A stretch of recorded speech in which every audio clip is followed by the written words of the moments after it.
Good morning viewers, welcome back to the Voice of Indonesia with me Shakira. News 1. In Indonesia, COVID-19 cases are on the rise. Experts say that the Delta variant is one reason. People who are not vaccinated against COVID-19 make up the most cases and deaths.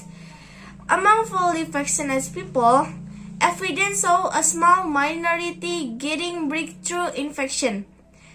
In medicine, a breakthrough infection happens when a virus breaks through the barrier a vaccine provides. News 2. In parts of India, a second wave of coronavirus infection is causing the health system to fail.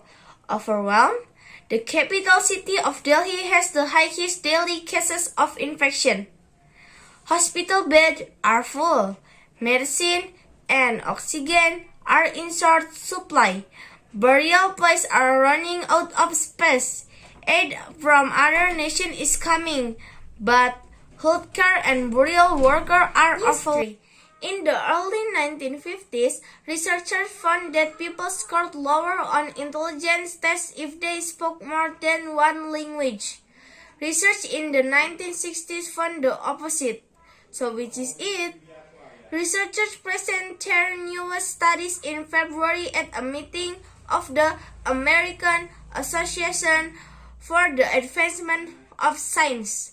The latest evidence show that being bilingual does not necessarily make people smarter, but researchers Ellen Bialystok say it probably does make you better at certain skills.